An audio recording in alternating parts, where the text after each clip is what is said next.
Hi friends, welcome to this cook book.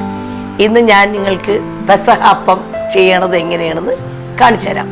എന്ന് പറഞ്ഞാൽ കാണിച്ചു തരാമെന്നല്ല, ഞാൻ നിങ്ങൾക്ക് പറഞ്ഞുതരാം. കാരണം അത് ചെയ്ത് കാണിക്കുന്നതല്ല, ആകെ ഒരു ദിവസമേ നമുക്ക് ചെയ്യാൻ പറ്റുള്ളൂ, അത് വ്യാഴാഴ്ച. അപ്പം 2 ദിവസം മുമ്പ് ഞാൻ നിങ്ങൾക്ക് ഇത് പറഞ്ഞു തന്നെയാണ്. മിക്കവർക്കറിയാം, ചിലവർക്കറിയില്ല, അവർക്ക് വേണ്ടിയിട്ടാണ്. അപ്പം പുളിയാത്തപ്പം എന്നല്ലേ പറയാം. അരി പച്ചരിയാണ് നമ്മൾ എടുക്കേണ്ടത്.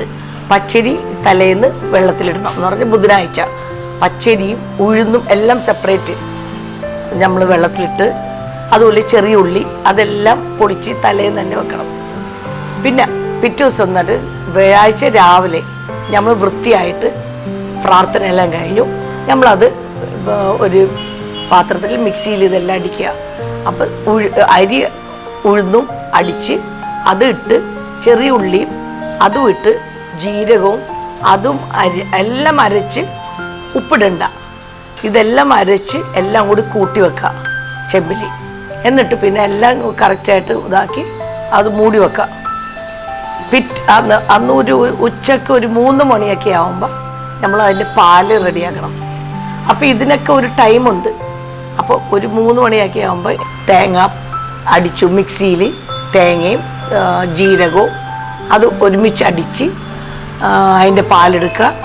പിന്നെ ശർക്കര ഉരുക്കി അതും അരിച്ചിടുക.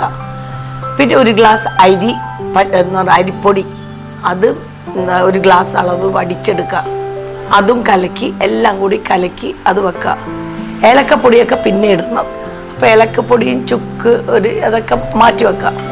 ഇതെല്ലാം കൂടി നമ്മൾ വൈകുന്നേരം 3 മണിയാകുമ്പോൾ അത് കലക്കി അടുപ്പത്ത് വെക്കുക. കയ്യിൽ മാറ്റാതെ നമ്മൾ കുറുക്കിക്കൊണ്ടിരിക്കുക. നല്ലൊരു തടിച്ച പാത്രം വേണം. എന്ന് പറഞ്ഞാൽ സ്റ്റീലൊക്കെ വെച്ച് പെട്ടെന്ന് അടി പിടിക്കും. അപ്പം അതുകൊണ്ട് ഇൻഡാലിയമോ അതല്ലെങ്കിൽ തടിച്ച ബോട്ടമുള്ള ഒരു പാത്രത്തിൽ വേണം നമ്മളിത് കാച്ചാൻ. അത് കഴിഞ്ഞ് ഏകദേശം നമുക്ക് ആ പാകം അറിയാമല്ലോ, വെള്ളം പോലെ ആയി പോകരുത്, എന്നാൽ നല്ല കുറുക്ക് പാകം. ആ ഒരുപാട് കുറുക്കായി പോകരുത്, കുറച്ച് വെള്ളം പോലെ ഇരിക്കണം.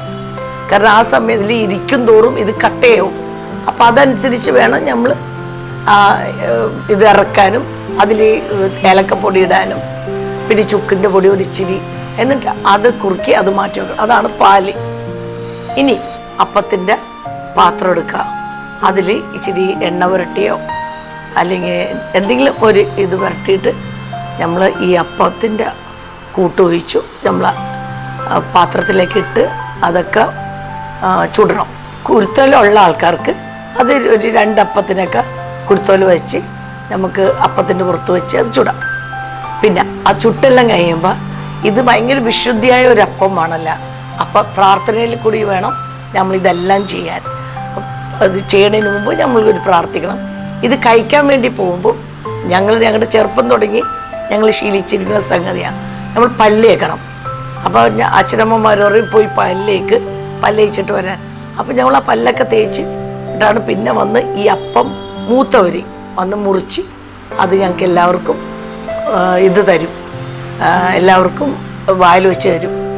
അത് കഴിഞ്ഞ് നമുക്ക് ആദ്യത്തെ ഒരു റൗണ്ട്, അത് കഴിഞ്ഞാൽ പിന്നെ നമുക്ക് എല്ലാവർക്കും കഴിക്കാം. അപ്പം ഇങ്ങനെയാണ് അത് ചെയ്യേണ്ടത്. അപ്പം ഞാൻ ഡിസ്ക്രിപ്ഷനിൽ എല്ലാം കൊടുത്തിട്ടുണ്ട്, നിങ്ങളെല്ലാം അത് നോക്കി ചെയ്യുക.